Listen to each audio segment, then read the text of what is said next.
नमस्कार दोस्तों, स्वागत है आपका स्टडी एंड नॉलेज चैनल में।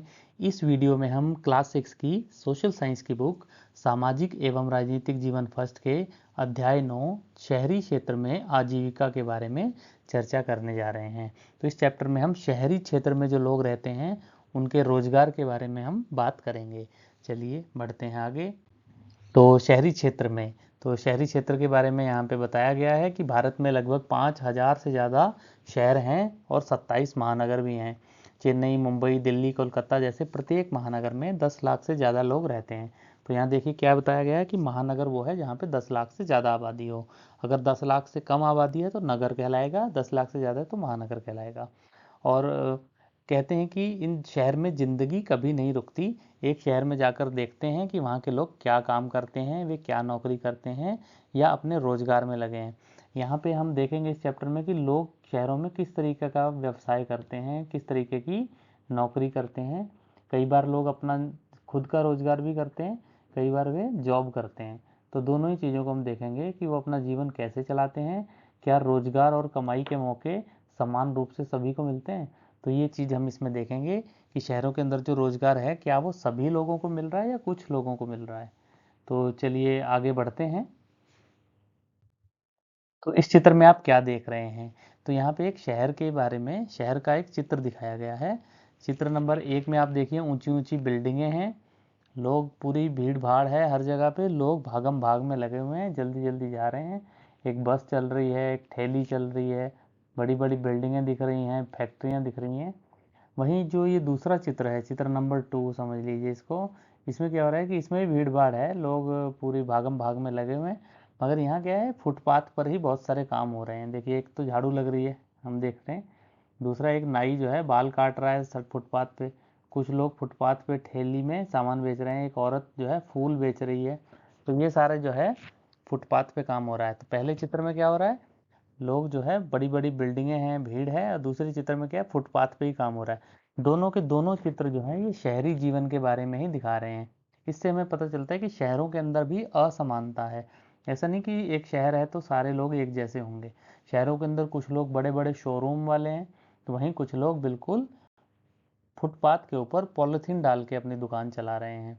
तो दोनों ही चीज़ें हमें शहर के बारे में देखनी है। चलिए आगे बढ़ते हैं। तो अगले चित्र में देखिए क्या है कि आपने इससे पहले ग्रामीण क्षेत्र के लोगों के कार्यों के बारे में पढ़ा। हमने जो पिछला चैप्टर था उसमें ग्रामीण क्षेत्र में जो रोजगार है उसके बारे में, आजीविका के बारे में जानकारी ली थी। तो उसके अंदर जो है ये जो सेकंड नंबर का चित्र है ये ग्रामीण क्षेत्र का है, और जो फर्स्ट नंबर का जो चित्र है ये शहरी क्षेत्र का है, जो ये वाला चैप्टर है जिसको हम अभी पढ़ने जा रहे हैं। तो इसके बाद इसके दोनों चित्रों के बारे में तो हमने अभी भी बात कर ली है। एक जगह पे क्या हो रहा है, फुटपाथ पे काम हो रहा है, और कुछ जो है बड़ी बड़ी बिल्डिंगें हैं, शोरूम है, वहाँ पे काम चल रहा है। वहीं ग्रामीण क्षेत्र का जो चित्र है इसके बारे में हम पिछले अध्याय में पढ़ चुके हैं। कुछ लोग दीवार बना रहे हैं, कोई दुकान चला रहा है, कोई ठेली चला रहा है, कोई मछली पकड़ रहा है, कोई साइकिल रिपेयरिंग की दुकान चला रहा है। एक किसान जो है अपनी खेती में कीटनाशक का छिड़काव कर रहा है। कुछ किसान जो है फल सब्जियां बेच रहे हैं, लड़की फूल तोड़ रही है।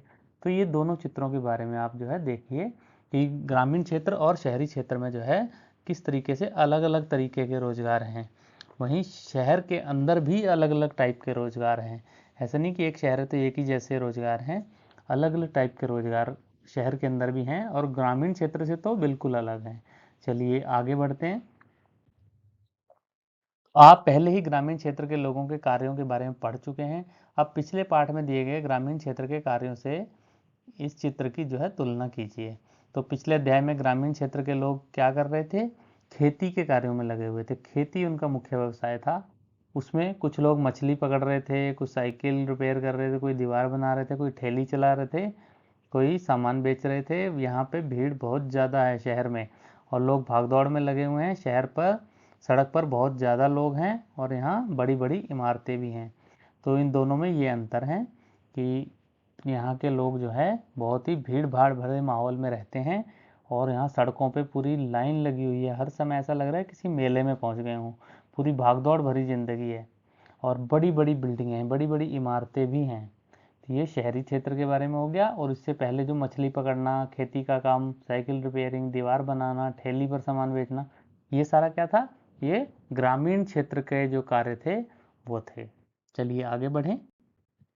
तो शहर का एक भाग दूसरे भाग से अलग होता है। आपने ऊपर वाले चित्र में क्या भिन्नताएं देखी? तो देखिए यहाँ पे दो चित्र दिए हुए हैं जो हमने पहले भी डिस्कस कर लिया कि शहर का एक भाग तो ऐसा है जहाँ पे बड़ी बड़ी बिल्डिंगें हैं, वहीं दूसरा भाग ऐसा है यहाँ पे लोग फुटपाथ पे सो रहे हैं, फुटपाथ पे काम कर रहे हैं, फुटपाथ पे दुकान लगा रहे हैं। तो दोनों में भिन्नता है।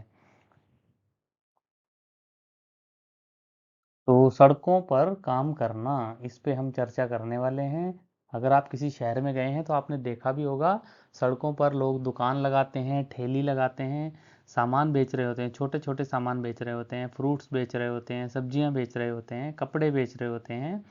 मोबाइल के आपको बहुत सारे एसेसरीज ऐसे मिल जाएंगे जो सड़कों पे बिक रहे हैं।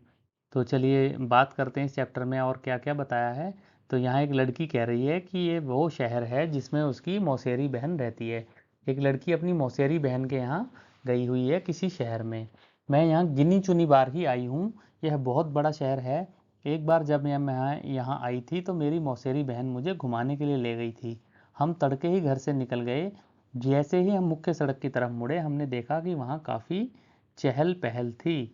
सब्जी वाले अपनी रेहड़ी पर टमाटर, गाजर, खीरे को सजाने में व्यस्त थीं ताकि लोग देख सकें कि उनके पास बेचने के लिए क्या क्या है। उसकी बगल में फुटपाथ पर एक फूल वाली बैठी थी, वह सुंदर रंगीन व तरह तरह के फूल बेच रही थी। हमने उससे लाल और पीला गुलाब लिया। तो ये कौन बता रहा है? ये एक लड़की बता रही है कि वो अपनी मौसेरी बहन के यहाँ पे किसी शहर में पहुंची है और वहाँ पे उसने देखा कि लोग कैसे सुबह से ही पूरे अपने काम में लगे हुए हैं। तो सड़क के दूसरी तरफ पटरी पर एक व्यक्ति अखबार बेच रहा है, चारों तरफ से घिरा हुआ है, लोग अखबार पढ़ना चाहते हैं। तभी जो है एक स्कूल बस जोर जोर से हॉर्न देती हुई आती है। ऑटो रिक्शा स्कूल के बच्चों से ठसाठस भरे हुए हैं और पास के पेड़ के नीचे एक मोची जो है छोटे से टीन के डब्बे से सामान निकाल रहा है। वहीं सड़क के किनारे नाई अपना काम शुरू कर चुका है, उसके पास एक ग्राहक पहले से ही था जो सुबह सुबह दाढ़ी बनवाना चाहता था। सड़क से थोड़ी दूर जाकर एक औरत ठेले गाड़ी में प्लास्टिक की बोतलें, डिब्बे, बालों की पिन, चिमटी ले जा रही है। वहीं एक दूसरा व्यक्ति घर घर बेचने के लिए साइकिल पर सब्जियां लेके जा रहा है। तो ये शहर का एक दृश्य दिखाया हुआ है। उस जगह पर आ गए जहां रिक्शे वाले कतार में लगे थे, ग्राहकों का इंतजार कर रहे थे। हमने एक को बाजार जाने के लिए तय किया। बाजार वहां से 2 किलोमीटर था। तो लड़की कह रही है कि अब वो एक ऐसी जगह आ गए जहाँ रिक्शे वालों की लाइनें लगी हुई हैं ग्राहकों को ले जाने के लिए। तो आपने भी अपने शहर में देखा होगा, taxi stand, auto stand, rickshaw stand, ये सारे स्टैंड बने हुए होते हैं और वहाँ पे पहले से ही रिक्शा लाइन में लगे होते हैं और लोगों को जहाँ भी जाना है वो स्टैंड तक पहुँचते हैं और वहाँ से बुक करके आगे बढ़ते हैं। तो यहाँ पे इसी के साथ हम एक जो है चित्र देख रहे हैं। यहाँ पे चित्र के अंदर क्या है, एक आदमी जो है रिक्शा के ऊपर ही सोया हुआ है। तो इस बारे में हम जानेंगे। अभी एक कहानी सुनते हैं, बच्चू माझी एक रिक्शा वाला। तो बच्चू माझी नाम का एक व्यक्ति है जो बिहार के गांव में रहता था जहां वो मिस्त्री का काम करता था। मेरी बीवी और 3 बच्चे गांव में ही रहते हैं। ये कौन? बच्चू माझी कह रहा है। हमारे पास कोई ज़मीन नहीं है। गांव में मिस्त्री गिरी का काम लगातार नहीं मिलता था। जो कमाई होती थी वह परिवार के लिए पूरी नहीं पड़ती थी। बच्चू माझी कह रहा है कि वो गांव में एक मिस्त्री था मगर उसका काम वहाँ पे नहीं चल पाया। उसकी कमाई जो है बहुत कम रह गई। तो जब वो शहर पहुंचा तो उसने कहा मैंने पुराना रिक्शा खरीदा और उसका पैसा किस्तों में चुकाया। यह काफ़ी साल पहले की बात है। रोज़ सुबह मैं बस स्टॉप पहुंच जाता हूं, ग्राहक को जहां भी जाना हो उन्हें वहां छोड़ देता हूं। रात को 8-9 बजे तक रिक्शा चलाता हूं। मैं शहर की एक कॉलोनी के आसपास करीब 6 किलोमीटर तक रिक्शा चलाता हूं। दूरी के हिसाब से ग्राहक मुझे 5 से 10 रुपए देते हैं। तब जब तबीयत खराब हो जाती है तो मैं यह काम नहीं कर पाता। उन दिनों कमाई बिल्कुल नहीं हो पाती। मैं अपने दोस्तों के साथ किराए के मकान में रहता हूँ। वे सब पास की फैक्ट्री में काम करते हैं। रोज़ 80 से 100 रुपए तक मेरी कमाई हो जाती है, जिससे मैं 50-60 खाने और किराए पर खर्च करता हूँ। बाकी मैं परिवार के लिए बचा लेता हूँ। साल में 2-3 बार मैं अपने परिवार से मिलने जाता हूँ। जो पैसा शहर से भेजता हूँ मेरा परिवार उसी पर जीता है। कभी कभार मेरी बीवी खेतों में मजदूरी करके थोड़ा बहुत कमा लेती है। तो ये बच्चू माझी कह रहा है कि गांव के अंदर जब वो रहता था वहाँ उसका खर्चा पूरा नहीं हो रहा था, तो वो शहर में आके रिक्शा चलाने लगा। और जो है जब वो बीमार होता है तो उसकी देखभाल करने वाला कोई नहीं होता और उसकी आमदनी भी बंद हो जाती है। जबकि उसके घर वाले भी उसी की आमदनी पर जीवित हैं। वो 70-80 रुपये जो भी कमाता है उसमें से अपने घर वालों को भी भेजता है। तो इससे पता चलता है कि बच्चू माझी जो है बहुत ही मजबूरी में रोजगार की तलाश में शहर आया और यहीं रह गया, जबकि उसके बीवी और उसके बच्चे जो है गांव में रहते हैं। तो बच्चू माझी शहर क्यों आया था, तो हमें पता चली गया बच्चू माझी जो है शहर किस लिए आया था, काम की तलाश में आया था, उसे काम चाहिए था। गांव में तो वो मिस्त्री था, मिस्त्री को रोजाना काम नहीं मिलता था, तो इसीलिए वो शहर आ गया। गांव में वह मिस्त्री का काम करता था, परंतु उसे नियमित रूप से काम नहीं मिलता था। जो कमाई होती थी वह उसके परिवार के लिए पूरी नहीं पड़ती थी, इसलिए वो शहर आ गया। तो बच्चू अपने परिवार के साथ क्यों नहीं रह सकता था? भाई अभी हमने बात की कि बच्चू माझी जो है काम की तलाश में गांव से शहर आ गया था और उसका परिवार गांव में ही रहता था, इसलिए वह अपने परिवार के साथ नहीं रह सकता था। आगे बढ़ते हैं, किसी सब्जी बेचने वाले या ठेली वाले से बात करिए और पता लगाइए कि वे अपना काम कैसे करते हैं, तैयारी करना, खरीदना, बेचना इत्यादि। तो आप अपने आसपास किसी सब्जी वाले, ठेली वाले से बात कीजिए कि वो अपना सामान कहाँ से खरीदते हैं, फिर क्या क्या तैयारी करते हैं और कैसे बेचते हैं, और उनकी आमदनी कैसी होती है। तो सबसे पहले तैयारी करना, सब्जी बेचने वाले सुबह मंडी से सब्जी खरीद कर लाते हैं, सब्जी को साफ करके अलग अलग ठेली या दुकान में लगाते हैं। तो देखिए सबसे पहले सब्जी वाले क्या करते हैं, मंडी से सामान खरीद के लाएंगे, फिर उसको अपनी दुकान पे सजाएंगे। ठेली वाले गली गली जाकर आवाज़ लगाकर सब्जी बेचते हैं। मेरे बच्चू को एक दिन की छुट्टी लेने से पहले भी सोचना पड़ता है, क्यों?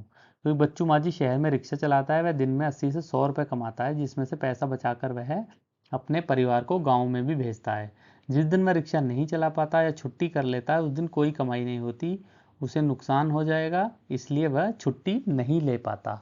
तो देखिए ये तो रोजाना कमा के रोजाना खाने वाली जो स्थिति है बच्चू माझी की, इसी कारण से वो क्या है, छुट्टी नहीं ले पाता। मेरे बच्चू माझी की तरह शहर में कई सारे लोग ऐसे होते हैं जो सड़कों पर काम करते हैं। वे चीज़ें बेचते हैं, उनकी मरम्मत करते हैं या कोई सर्विस प्रोवाइड करते हैं। वे स्वयं रोजगार में लगे हैं, उनको कोई दूसरा व्यक्ति रोजगार नहीं देता, इसलिए उन्हें अपने काम खुद ही संभालने पड़ते हैं। तो खुद योजना बनाते हैं, खुद माल खरीदते हैं, कहाँ बेचेंगे, कितने का बेचेंगे, ये सब भी वो खुद ही करते हैं। उनकी दुकानें अस्थायी होती हैं, यानी परमानेंट दुकान नहीं होती, टेम्परेरी दुकानें होती हैं। कभी कभी तो टूटे फूटे गत्ते के डिब्बों या बक्सों पर कागज़ फैलाकर दुकान बन जाती है, या खंभों पर तिरपाल या प्लास्टिक चढ़ा लेकर अपने ठेले या सड़क की पटरी पर प्लास्टिक बिछाकर भी काम चला लेते हैं। उनको पुलिस कभी भी अपनी दुकान हटाने को कह देती है, उनके पास सुरक्षा की कोई गारंटी नहीं है। कई बार ऐसा भी होता है कि जहाँ ठेली वाले को घुसने ही नहीं दिया जाता किसी किसी जगह पर। ठेले वाले को जो चीज़ें बेचते हैं वे अक्सर घर पर उनके परिवार वाले बनाते हैं। परिवार वाले चीज़ को खरीद कर साफ करके छांट कर बेचने के लिए तैयार करते हैं। उदाहरण के लिए जो सड़क पर खाना खाया या नाश्ता खाया जाता है या जो बेचते हैं वह ज़्यादातर घर पर ही बनाया जाता है। तो हम इस चीज़ को देखेंगे कि जो भी रेहड़ी पटरी वाले जो लोग हैं, इनमें उनकी फैमिली वालों का भी पूरा योगदान होता है। हम तो देख रहे हैं केवल रेहड़ी पे एक व्यक्ति बेच रहा है, मगर जो सामान आया है, जो उसमें कुछ कारीगरी की गई है या उनकी साफ सफाई सजावट की गई है, वो परिवार वाले भी उसमें हाथ पूरा बटाते हैं। यहाँ पे एक चित्र देखिए, अक्सर शहर में काम करने वाले आजीविका चलाने वाले कामगारों को, यानी कि मजदूरों को मजबूरन सड़कों पर ही रहना पड़ता है।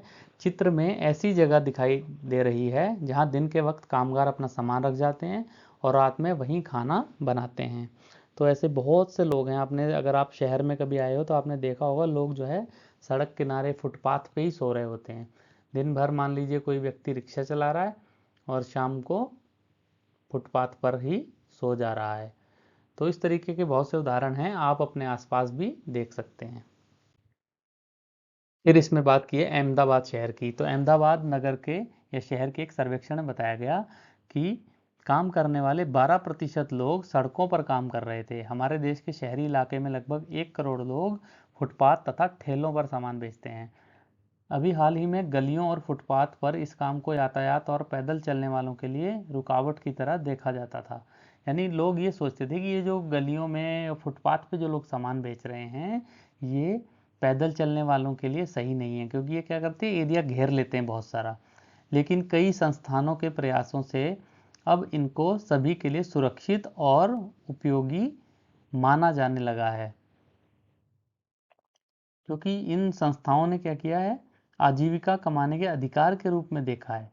इन्होंने कहा है कि जो व्यक्ति सड़क पर, फुटपाथ पर कुछ सामान बेच रहा है, वो उसका रोजगार है, वो उसकी आजीविका कमाने का अधिकार है कि वो भारत में कहीं भी जो है रोजगार कर सकता है। इसमें हालांकि फुटपाथ पर जो लोग सामान बेचते हैं उन्हें पैदल चलने वालों का भी ध्यान रखना चाहिए, लेकिन सरकार भी इस कानून को बदलने पर विचार कर रही है, जिससे उन पर प्रतिबंध लगा हुआ था। कानून में बदलाव आने से उनके पास काम करने की जगह होगी और यातायात एवं लोगों का आवागमन भी सहज रूप से हो पाएगा। ऐसा सुझाव है कि शहरों में कुछ इलाके फुटपाथ या ठेलों पर सामान बेचने वालों के लिए तय कर दिए जाएं। यह भी सुझाव है कि उन्हें खुले रूप से आने जाने की अनुमति हो और वे लोग उन संपत्ति में जाएं जो इन मुद्दों का निर्णय करती है। बाजार में जब हम बाजार पहुंचे, ये एक लड़की जो अपनी स्टोरी बता रही है, वो कहती है कि जब हम बाजार पहुंचे तो दुकानें अभी खुलनी शुरू हुई थी, लेकिन त्योहार के कारण यहाँ बहुत भीड़ हो चुकी थी। मिठाई, खिलौने, कपड़े, चप्पल, बर्तन, बिजली के सामान इत्यादि की दुकानें कतार में लगी हुई थी। एक कोने में दांतों का एक डॉक्टर का क्लिनिक था। मौसेरी बहन ने उनसे पहले ही समय ले रखा था, यानी कि डॉक्टर से अपॉइंटमेंट ले रखा था। जब हम जल्दी ही वहाँ पहुँच गए, जिससे हमारी बारी न चली जाए। हमें थोड़ी देर में ही एक कमरे में इंतज़ार करना पड़ा।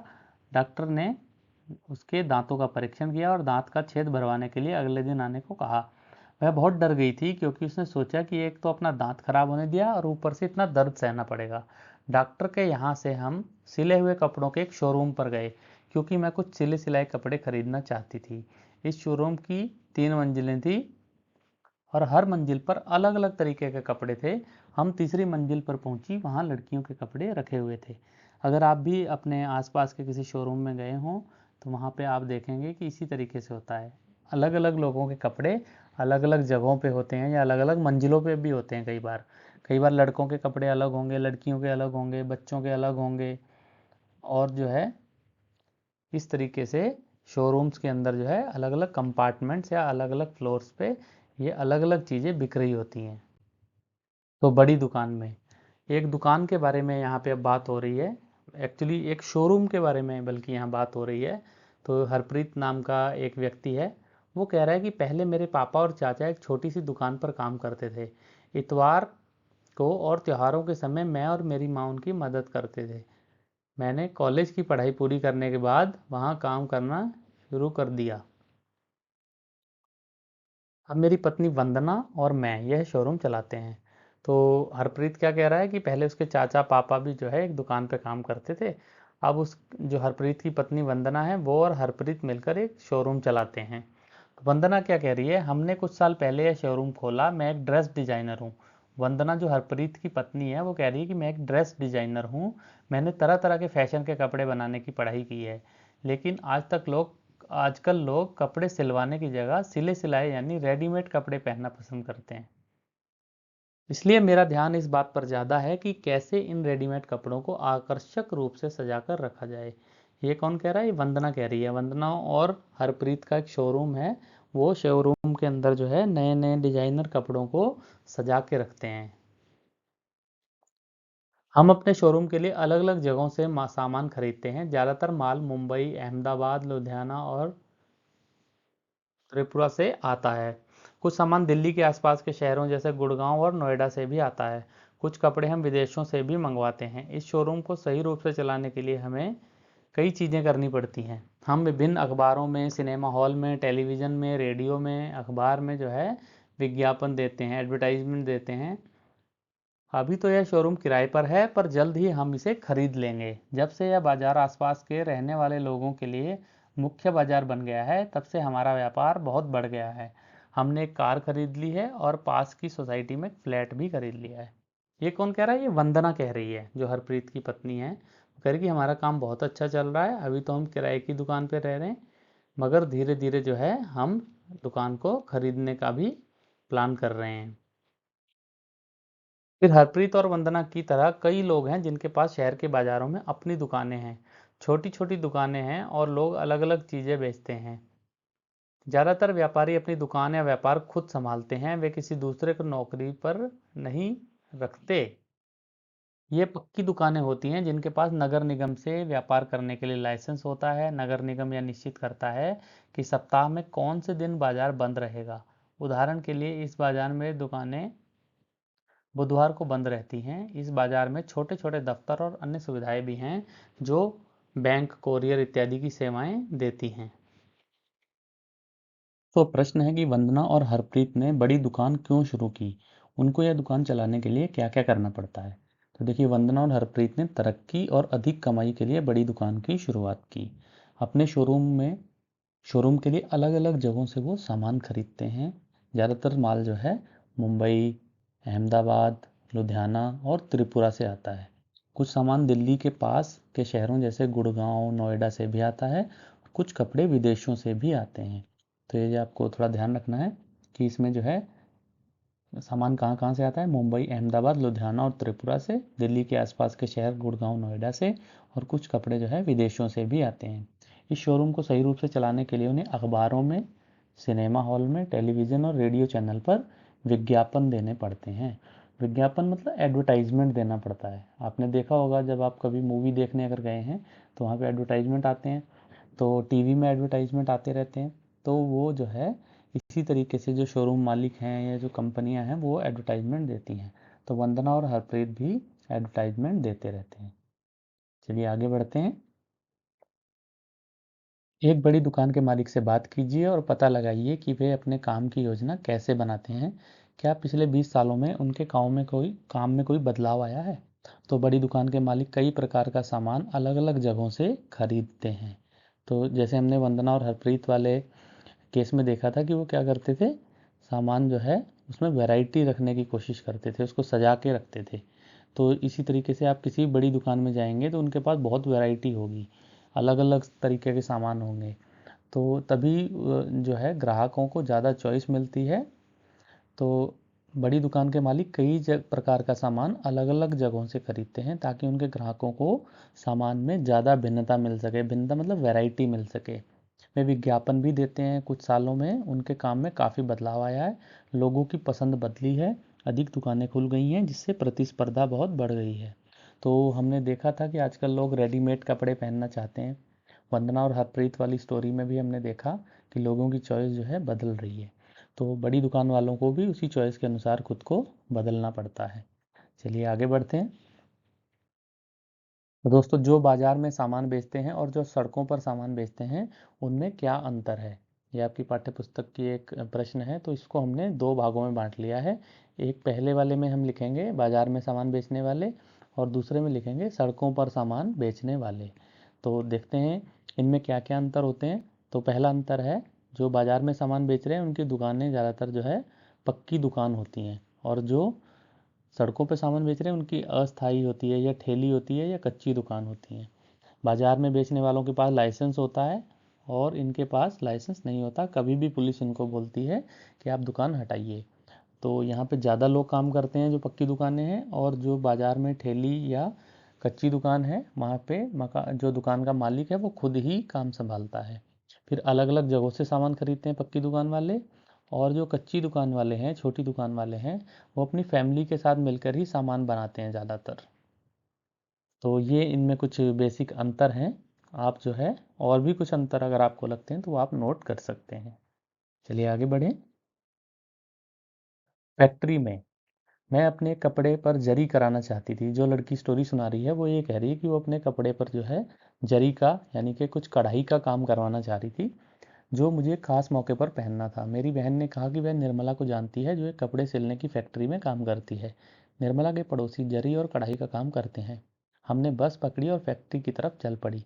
बस खचाखच भरी हुई थी। हर स्टॉप पर जो है लोग चढ़ते ही जा रहे थे, कोई भी उतरने का नाम नहीं ले रहा था। अपनी जगह बनाने के लिए लोग एक दूसरे को धक्का दे रहे थे। मेरी बहन ने मुझे कोने पर खड़ा कर दिया ताकि भीड़ में हमारा भुरता न बन जाए। मुझे हैरानी हो रही थी कि लोग रोज के ऐसे कैसे सफ़र करते हैं। जैसे ही बस फैक्ट्री के पास पहुंची लोग उतरने लगे। हम भी एक मोड़ पर उतर गए। आह, जान में जान आई। तो इसमें जो लड़की है वो बस में यात्रा कर रही है और फैक्ट्री जा रही है। मोड़ पर बड़े सारे लोग समूहों में बाड़ों पर बैठे हुए थे, कुछ टिककर खड़े हुए थे। उन्हें देखकर लग रहा था कि शायद वे किसी का इंतजार कर रहे हैं। तो कुछ लोग स्कूटरों पर सवार उनसे बात कर रहे थे और रेट को लेकर मोलतोल कर रहे थे। मेरी बहन ने बताया कि यह लेबर चौक है। क्या है लेबर चौक? आपने भी अपने आसपास कहीं ऐसा लेबर चौक देखा होगा, जहाँ पे लेबर वाले लोग इकट्ठे होते हैं और जिनको लेबर की ज़रूरत है वो वहीं जाकर उनसे मोल भाव करके उनको अपना काम करवाने के लिए लेके जाते हैं। तो ये दिहाड़ी का काम करने वाले मजदूर और मिस्त्री हैं। तो लेबर चौक पे जो लोग खड़े थे वो कौन थे? मजदूर और मिस्त्री। कुछ जहाँ भवन बन रहे होते हैं वहाँ मजदूरी करते हैं, कुछ बोझा ढोते हैं, ट्रकों से सामान उतारते हैं, कुछ लोग टेलीफोन की लाइन और पानी की पाइप के लिए खुदाई का काम भी करते हैं, लेकिन उन्हें हमेशा काम नहीं मिलता। ऐसे हजारों अनियमित मजदूर शहर में हैं। तो लेबर चौक की बात हो गई। आगे हम फैक्ट्री में घुसे तो हमने पाया वहाँ अलग अलग काम के लिए अलग अलग विभाग थे। उनमें ऐसा लग रहा था कि लोगों की कभी न खत्म होने वाली पंक्तियां थीं। जहां कपड़े सिले जा रहे थे उस विभाग में हमने देखा कि लोग छोटे से कमरे में मशीनों पर काम कर रहे थे। एक एक व्यक्ति एक एक सिलाई की मशीन पर लगा हुआ था और हर कमरे में ऐसी बहुत सारी मशीनें थी। जो कपड़े तैयार हो रहे थे वे कमरे में एक तरफ तय करके लगाए जा रहे थे। तो ये क्या है, यहाँ पे कपड़े सिलने वाली फैक्ट्री के अंदर का सीन आपको बताया गया है। चलिए आगे बढ़ें।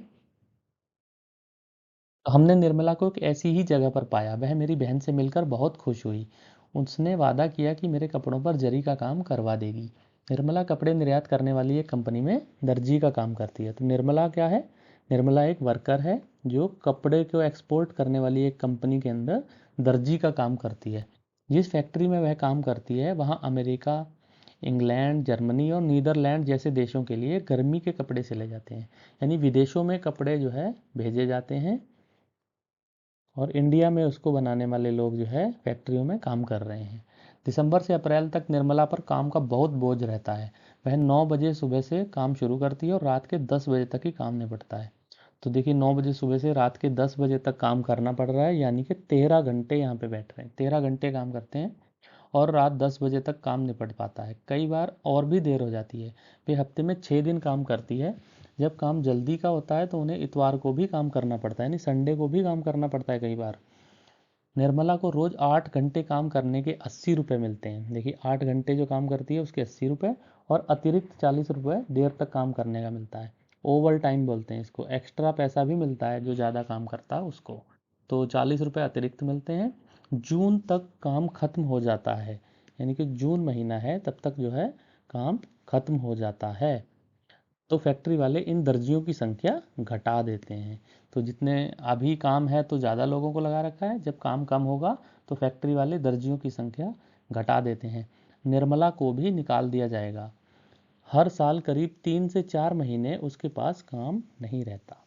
तो ये फैक्ट्री में जो मजदूर हैं या जो वर्कर हैं उनकी स्टोरी है कि उनके पास हमेशा काम नहीं रहता। फैक्ट्री मालिक समय समय पर उनको हटाते रहते हैं, अगले साल फिर से बुला लेते हैं जब काम आता है। चलिए आगे बढ़ें।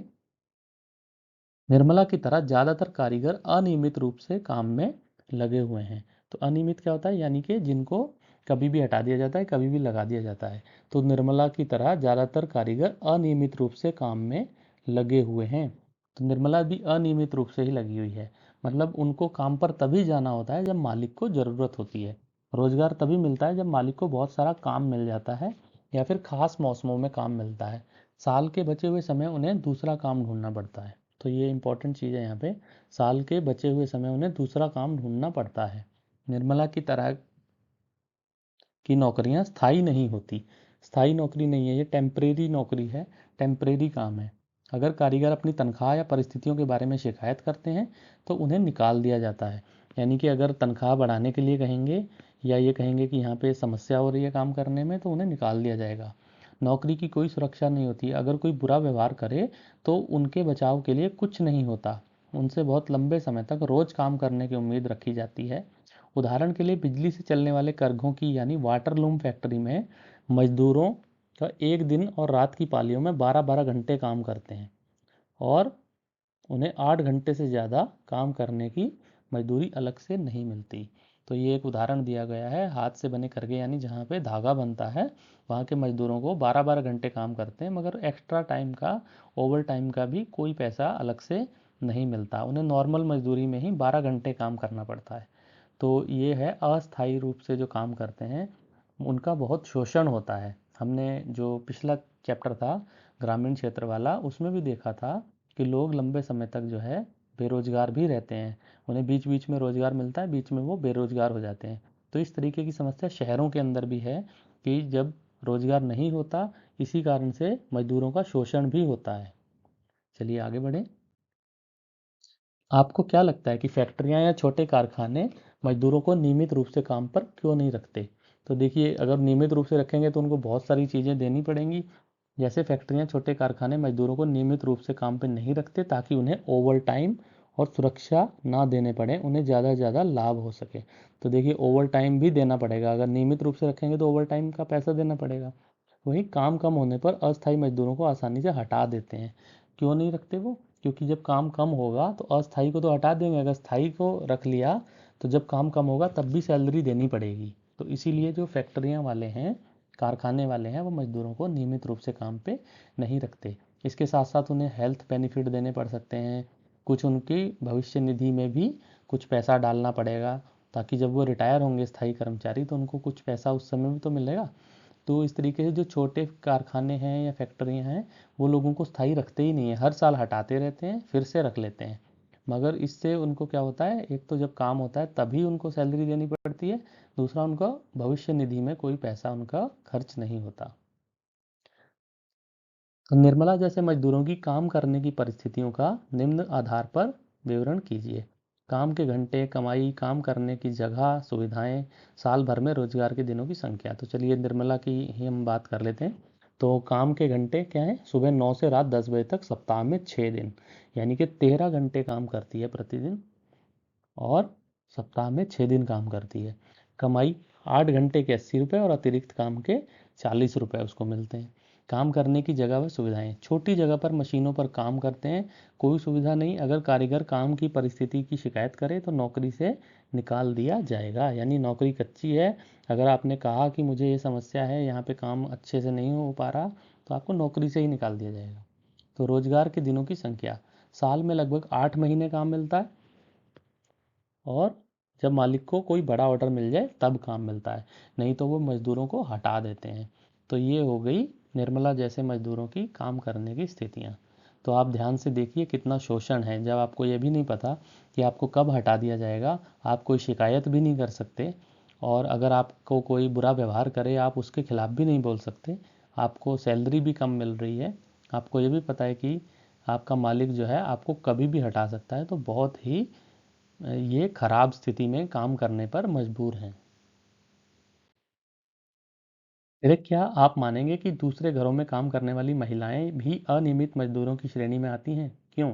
एक ऐसी कामगार महिला के दिन भर के काम का विवरण दीजिए। तो दूसरों के घरों में काम करने वाली महिलाएं, यानी कि जो मेड होती हैं, उनके बारे में बात है। तो वो भी अनियमित मजदूरों की श्रेणी में ही आती हैं, क्योंकि उन्हें भी कभी भी हटाया जा सकता है। तो इसी पे ध्यान देंगे, जिसको कभी भी हटाया जा सकता है वो जो अस्थायी या अनियमित मजदूर ही है। तो आगे बढ़ें। या बदला जा सकता है, कामगार महिलाएं घरों के काम करती हैं, वो सारा काम संभालती हैं, जैसे घर की सफाई, कपड़े धोना, बर्तन धोना आदि। दोपहर में काम न होने के कारण वे आराम कर सकती हैं। सारा काम लगभग रात को 10 बजे खत्म होता है। तो देखिए निर्मला के केस में भी हमने ये देखा था कि वो सुबह 9 से रात के 10 बजे तक काम कर रही है, कभी भी हटाया जा सकता है। और यहाँ पे भी सेम केस है, दूसरों के घरों में काम करने वाली जो महिलाएं हैं उनको कभी भी हटाया जा सकता है या बदला जा सकता है, और सारा काम रात 10 बजे ख़त्म होता है, यानी कि काम के घंटे भी बहुत ज़्यादा हैं और स्थायी भी नहीं है, नौकरी भी स्थायी नहीं है। तो ये भी अनियमित मजदूरों की श्रेणी में ही आती हैं। चलिए आगे बढ़ें। दफ्तर में, तो अब जो लड़की है वो एक दफ्तर में पहुंचती है, उसकी मौसी के दफ्तर में। मेरी मौसी सुधा विपणन कंपनी यानी मार्केट मैनेजर है मार्केट मैनेजर है। उन्होंने लगभग शाम 5:30 बजे अपने दफ्तर में पहुंचने को कहा था। हमने सोचा कि देर ना हो जाए, इसलिए ऑटो रिक्शा ले लिया। हमें बिल्कुल समय पर पहुंचा दिया ऑटो ने। उनका दफ्तर ऐसी जगह पर था जहां चारों तरफ बड़ी बड़ी इमारतें थीं। उनमें से सैकड़ों लोग बाहर आ रहे थे, कुछ कार पार्किंग की तरफ बढ़ रहे थे, कुछ बसों की पंक्तियों की तरफ। मौसी एक बिस्कुट बनाने वाली कंपनी में मैनेजर का काम करती है। तो जो लड़की है उसकी मौसी क्या करती है, बिस्कुट बनाने की कंपनी में मैनेजर है। बिस्कुट शहर के बाहर एक फैक्ट्री में बनाए जाते हैं। मौसी 50 विक्रेताओं यानी सेल्समैन के काम का निरीक्षण करती है, जो शहर के विभिन्न भागों में आते जाते हैं। ये लोग दुकानदारों से बड़े बड़े ऑर्डर लेते हैं और उनसे भुगतान इकट्ठा करते हैं। तो आपने सेल्समैन शब्द सुना होगा, अगर नहीं सुना तो आप देखिए, आप जो भी दुकान से सामान खरीद रहे हैं, तो दुकान तक जो व्यक्ति सामान पहुंचा रहा है, दुकान वाले से ऑर्डर ले रहा है, फिर वहां पे सामान पहुंचा रहा है, वही सेल्समैन होता है। अलग अलग कंपनियों के अलग अलग सेल्समैन होते हैं। आप दुकान से जो भी सामान खरीद रहे हैं, वो सेल्समैन ने ही दुकानदार से ऑर्डर लेके वहां तक पहुंचाया होता है। तो इस तरीके से जो मौसी है वो कौन है, वो सेल्समैनों की मैनेजर है। यानी 50 सेल्समैन है, उन सेल्समैनों के ऊपर जो मैनेजर होता है, जो उनको इंस्ट्रक्शंस देता है या उनका काम चेक करता है। तो लड़की की मौसी जो सुधा है, वो वही मार्केटिंग मैनेजर है। चलिए आगे बढ़े। काम को सुचारू रूप से चलाने के लिए मौसी ने शहर को 6 भागों में बांट दिया है। वो हर हफ्ते एक भाग के विक्रेताओं से मिलती हैं। तो सेल्समैन तो हैं ही, साथ में मौसी भी जो है वो बिक्री के काम में लगी हुई है। उन्होंने शहर को 6 भागों में बांट दिया है। वे उनकी प्रगति रिपोर्ट देखती हैं और उनकी समस्याओं पर चर्चा करती हैं। तो सेल्समैन मौसी को अपनी प्रगति रिपोर्ट दिखाते हैं और उनकी समस्याएं भी बताते हैं। उनको पूरे शहर में बिक्री की योजना बनानी होती है और अक्सर देर रात तक काम करना पड़ता है। उन्हें काम के सिलसिले में यात्राएं भी करनी पड़ती हैं। मौसी को नियमित तनख्वाह मिलती है, यानी कि जो लड़की है, उनकी मौसी जो सुधा है, उनको सैलरी जो है नियमित रूप से, रेगुलर रूप से मिलती है। वो अस्थायी कर्मचारी नहीं है और वह बिस्कुट कंपनी की स्थायी कर्मचारी है। तो जो सुधा है वो क्या है, बिस्कुट कंपनी में स्थायी कर्मचारी है, यानी कि उसकी नौकरी पक्की है। वे यह उम्मीद रख सकती हैं कि उनकी नौकरी लंबे समय तक चलेगी। स्थायी कर्मचारी होने के कारण उनको निम्नलिखित फायदे भी मिलते हैं। बुढ़ापे के लिए बचत। तो पहला फायदा क्या मिलता है उनको, बुढ़ापे के लिए बचत। उनकी तनख्वाह का एक भाग भविष्य निधि में सरकार के पास डाल दिया जाता है। इस बचत पर ब्याज भी मिलता है। नौकरी से सेवानिवृत्त होने पर यह पैसा मिल जाता है। फिर दूसरा लाभ क्या है, छुट्टियां। इतवार और राष्ट्रीय त्योहारों के लिए छुट्टियां भी उनको मिलती हैं। उनको वार्षिक छुट्टी के रूप में भी कुछ दिन मिलते हैं। परिवार के लिए चिकित्सा सुविधाएं। कंपनी एक सीमा तक कर्मचारी और उसके परिवारजनों के इलाज का खर्चा भी उठाती है। अगर तबीयत खराब हो जाए तो कर्मचारी को बीमारी के दौरान छुट्टी भी देती है। तो बीमारी के दौरान छुट्टी भी मिलती है और इलाज का पैसा भी मिलता है। ये किनको मिल रहा है, जो स्थायी कर्मचारी हैं। तो शहर में ऐसे कई कर्मचारी होते हैं जो दफ्तर, फैक्ट्री और सरकारी विभागों में काम करते हैं, जहां उन्हें नियमित और स्थायी कर्मचारी की तरह रोजगार मिलता है। वे लगातार उसी दफ्तर या फैक्ट्री में काम पर जाते हैं। उनका काम भी तय होता है, उनको हर महीने तनख्वाह मिलती है। अगर फैक्ट्री में काम कम हो तो भी उन्हें अनियमित रूप से काम करने वाले मजदूरों की तरह निकाला नहीं जाता। तो अगर काम भी कम हो तब भी उनको जो है निकाला नहीं जाता। ये स्थायी कर्मचारी होते हैं। तो आखिर दिन खत्म हुआ और हम मौसी के कार में थकी मांदी बैठ गई, लेकिन आज बहुत मज़ा आया। मैंने सोचा कि कितना अच्छा है, शहर में कितने सारे लोग इतनी तरह का काम करते हैं। वे कभी एक दूसरे से मिलते भी नहीं, मगर उनका काम उन्हें बांधता है और शहरी जीवन को बनाए रखता है। महानगरों में कॉल सेंटर में काम करना रोजगार का एक नया क्षेत्र है। तो आपने कॉल सेंटर नाम सुना होगा।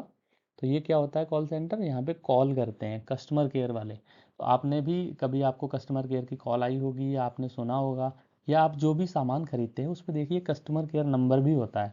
अगर आपको सामान से संबंधित कोई जानकारी चाहिए, कोई शिकायत है, तो आप जो है कस्टमर केयर को फ़ोन कर सकते हैं। तो यहाँ देखिए, उपभोक्ता टीवी, फ्रिज जैसे सामानों को खरीदते हैं। तो लोग सामान खरीदते रहते हैं और बैंक और फ़ोन जैसी सेवाओं का भी उपयोग करते हैं। कॉल सेंटर एक एकीकृत दफ्तर है जहां एक ही जगह से उपभोक्ताओं की समस्याओं और उनसे जुड़े सवालों से संबंधित जानकारी दी जाती है। कॉल सेंटर प्राय हॉल नुमा कमरों में चलाए जाते हैं। उनमें अलग अलग खाने बने होते हैं जहां कंप्यूटर, टेलीफोन, हेडफोन और स्पीकर लगे रहते हैं। भारत इस क्षेत्र में एक महत्वपूर्ण केंद्र बन गया है। यहाँ न केवल भारतीय कंपनियां बल्कि विदेशी कंपनियां भी अपने कॉल सेंटर खोलती हैं। विदेशी कंपनियों के आकर्षण का कारण यह है कि अंग्रेजी बोलने वाले लोग आसानी से और कम सैलरी पर यहाँ पे मिल जाते हैं। तो कॉल सेंटर क्या है, ये ग्राहकों को सुविधा या जानकारी देने वाली एक, समझ लीजिए, दफ्तर है, जहाँ पे एक हॉल के अंदर बहुत से लोग बैठे होते हैं, अलग अलग बॉक्स टाइप बने होते हैं। आइए एक चित्र भी देखते हैं इसका। तो देखिए यहाँ पे एक चित्र दिखाया गया है, बहुत सारे लोग हेडफोन लगा के कंप्यूटर स्क्रीन पे बैठे हुए हैं और फ़ोन पे बात कर रहे हैं। तो ग्राहकों को फ़ोन पे जानकारी देना और उनकी समस्याओं का समाधान करना, ये सब जो है कॉल सेंटर में किया जाता है। तो ये कंपनियाँ होती हैं, जो कंपनी सामान बेच रही है, जिसके ग्राहक हैं, उन्हीं के कॉल सेंटर कर्मचारी होते हैं, जो उनके पास पूरी जानकारी होती है और जब भी कोई फ़ोन करके उनसे पूछता है तो वो आगे जानकारी बताते रहते हैं। नीचे लेबर चौक पर आने वाले मजदूरों की जिंदगी का विवरण दिया गया है, इसे पढ़िए और आपस में चर्चा कीजिए कि लेबर चौक पर आने वाले मजदूरों के जीवन की क्या स्थिति है। तो आपकी पुस्तक में ये दिया गया है, लेबर चौक पर जो मजदूर रहते हैं उनमें ज़्यादातर अपने रहने की स्थायी व्यवस्था नहीं कर पाते और वे चौक के आसपास फुटपाथ पर ही सो जाते हैं या फिर रात्रि के समय विश्राम गृह यानी रैन बसेरा में चले जाते हैं। इसे नगर निगम चलाता है और इसमें 6 रुपये एक बिस्तर का प्रतिदिन किराया देना पड़ता है।